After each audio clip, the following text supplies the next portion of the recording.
Alright, so I'm doing a presentation on authentic assessment, which I feel like is something that we need to look at and become better at.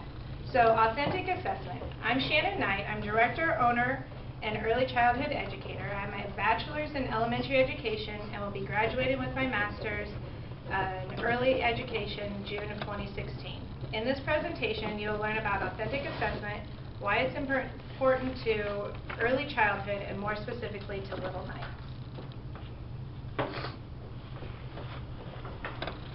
What is authentic assessment? Does anyone know?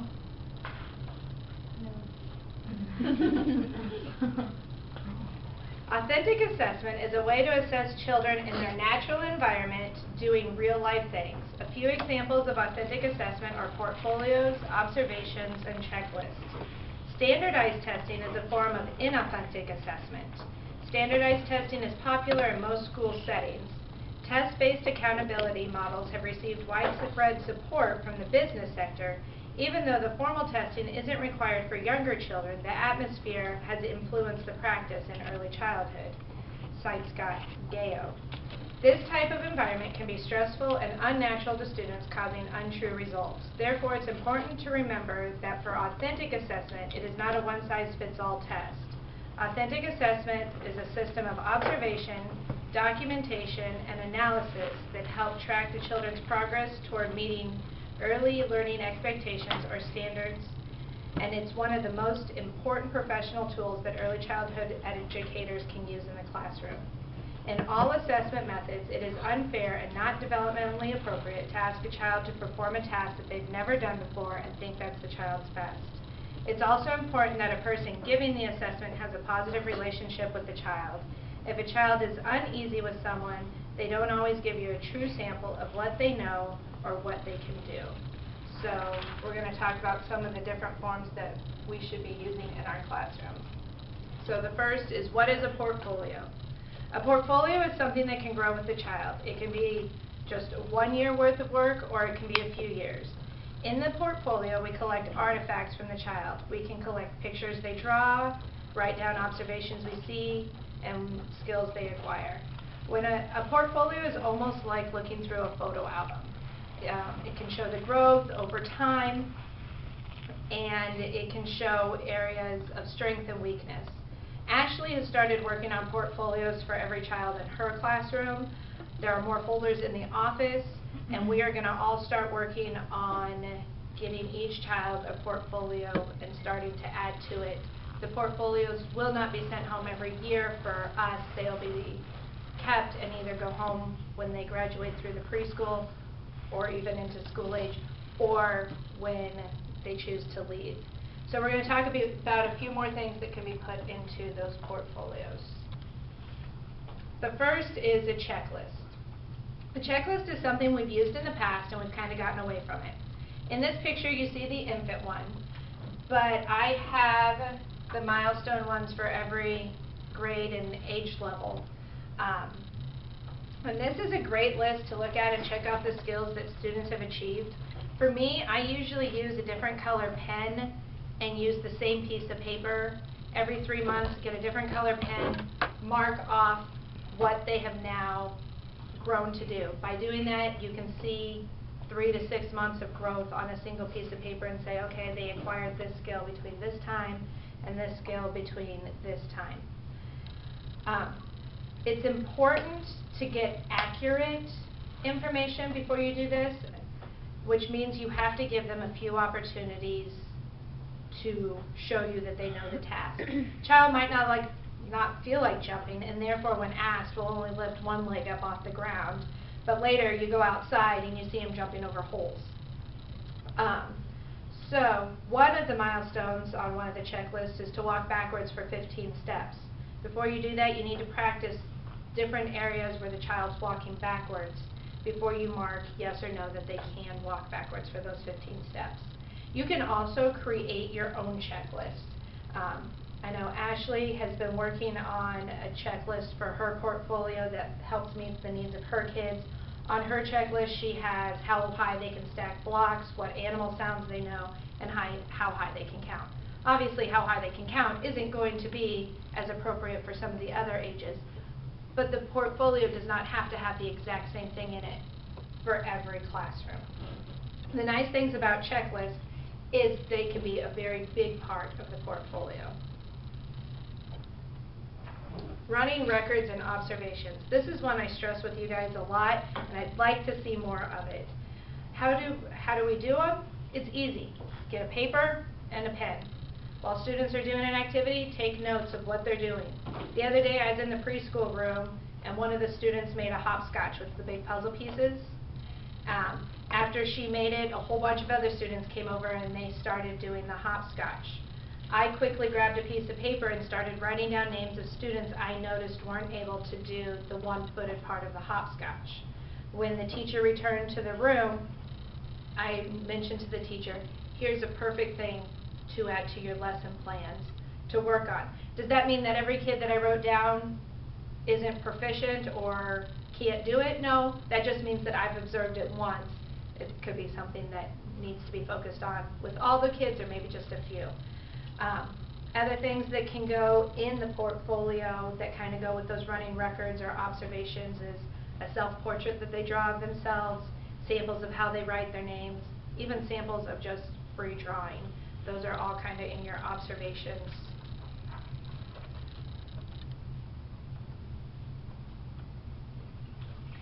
Other names for authentic assessment can be natural assessment, performance-based assessment, direct assessment, and play-based assessment.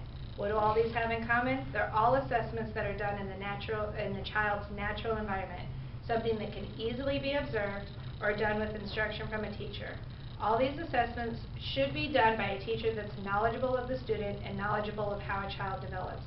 Authentic assessment involves a teacher as an observer and researcher, working from the background of solid education and special training, collecting data over time, selecting and organizing evidence, which is your portfolio, preparing a hypothesis that can be tested, which is your curriculum, and sharing conclusions with parents and others to refine the work and best guiding the child's development in his or her potential.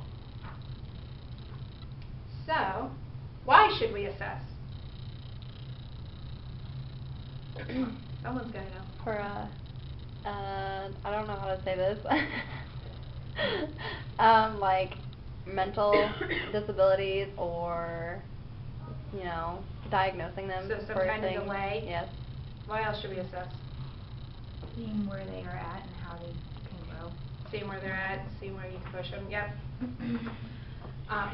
What should we assess? Everything. Everything.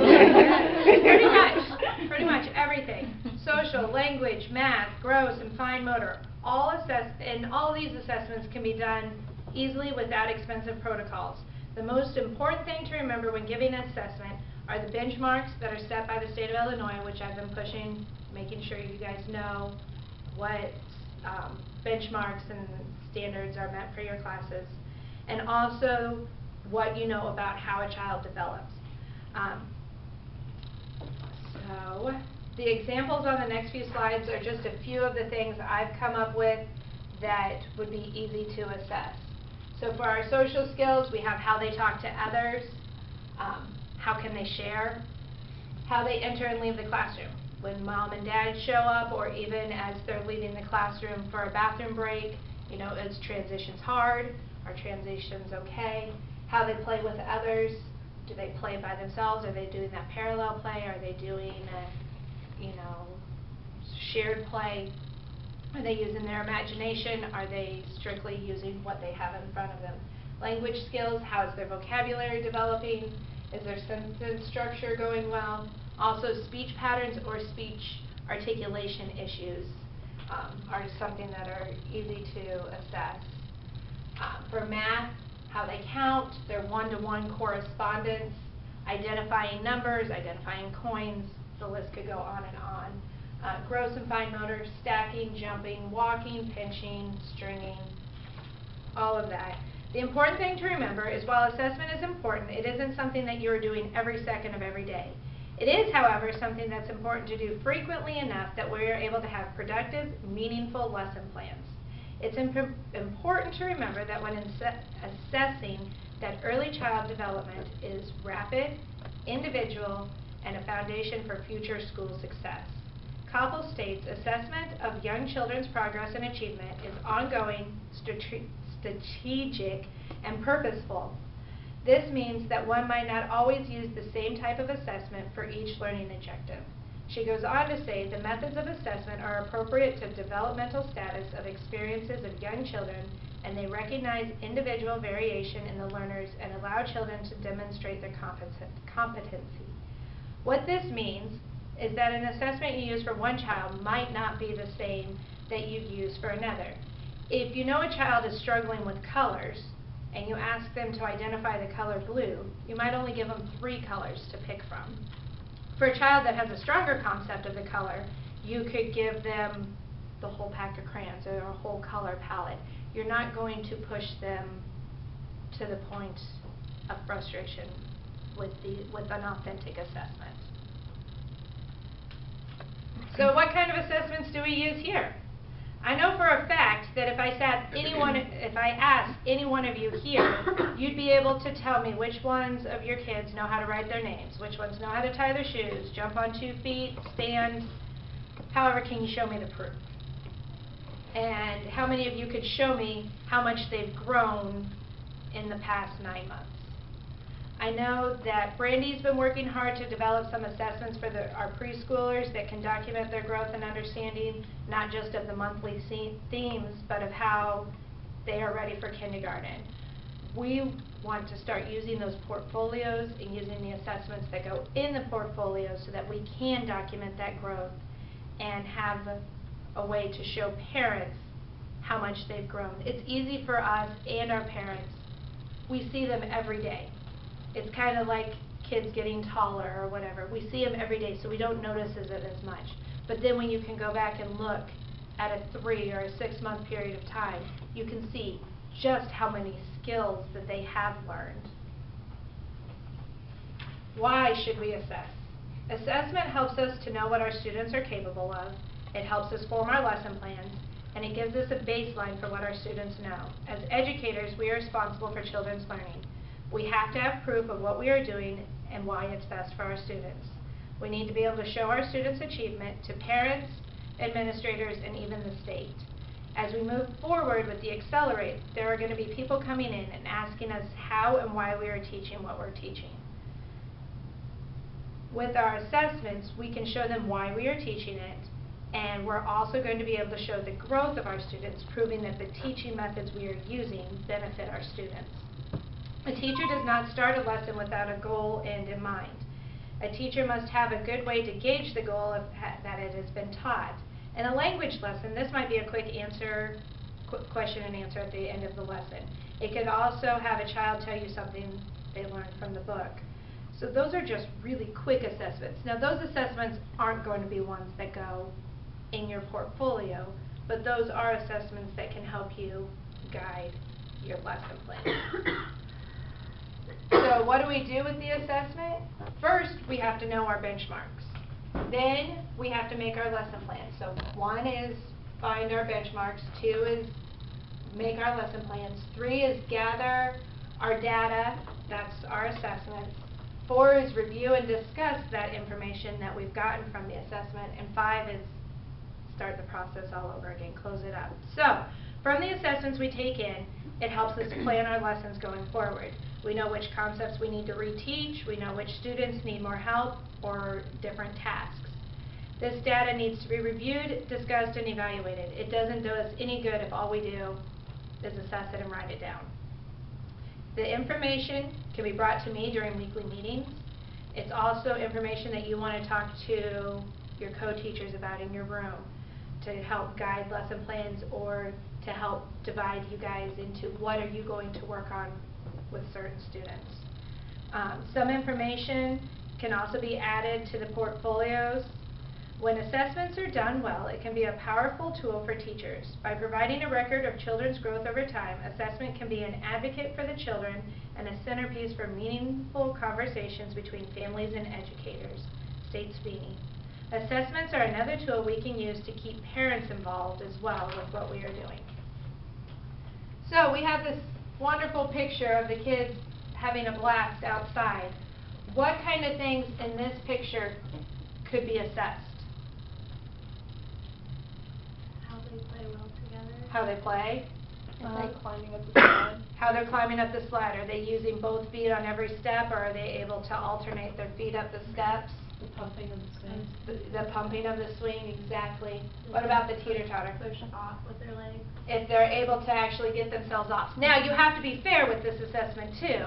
If you have someone super heavy on one end and someone super light on the other, it's not going to be fair if you say that they can't get each other off. Like, you know, so again, you need to make sure you're fair in your assessment. That would be one where you can say, okay, well, that's time number one. I'm going to assess it a few more times before. But yeah, those are all things that you can assess in there. What about this picture of a wonderful center time going on? Stacking the blocks. The stacking the blocks? How are they stacking the blocks? I know. The stacking of the blocks. The stacking of the blocks, what else? How they play together. Yeah, he is pulling her hair over there in the corner. So how they play together? The kid by himself, walking around, you know, the one that looks kind of, This one over here by Yeah. himself, maybe is he not able to join in? You could be listening to vocabulary and lessons here. Why is she sad? Is she able to tell you, or is she just going to sit there and cry? How he's bouncing on the ball. So I've seen quite a few of those balls, and I've never seen anyone successfully be able to just like bounce and lay on them. Back here with the horse, what could you be evaluating that way? Taking turns. Oh, taking turns. Also, how the horse is rocking. Are they actually just sitting on it and their body moving, or are they able to get the actual horse moving? In our room, we have the smaller horses. You know the kids that have the more power behind it because the horse is halfway across the room compared to the kid that, how did they even get on it? You know, that could be another skill that you're kind of looking at. Those would all, like, how they get on it, that would be kind of your gross motor. Stacking of the blocks, more your fine motor. So what do we share with parents? We definitely do not share everything with parents. But by having concrete data that is written down, it also gives us a platform to talk and share with parents. If you have writing samples or charts, it's easier for parents to understand what you're saying. It also gives proof instead of opinion. As much as we'd like to think we can remember everything, we can't. And by making sure we're doing assessments and writing them down, if there are concerns about a student's achievement, we can approach it quickly and help the student and parent get help if they need that extra help. How do we share the data with parents? Well, every day we talk to parents. Every day parents ask us how their child's doing. It's one of our strongest ways that we can give information to parents. When looking at assessments, you can quickly tell a parent an area that a child has become proficient in. It can also help us approach a parent if there is a concern that comes up. At this moment, we don't have parent-teacher conferences, but if we continue to strive for that goal and accelerate, we will have to add in parent-teacher conferences. So, by getting comfortable and recording and evaluating assessments now, it'll make us more comfortable when we have to start sharing it with parents at those parent-teacher conferences. You can also do newsletters, but for us here at our center, honestly, our most is our conversations that we have with parents on an almost daily basis. And that is my presentation. You guys have any questions for me?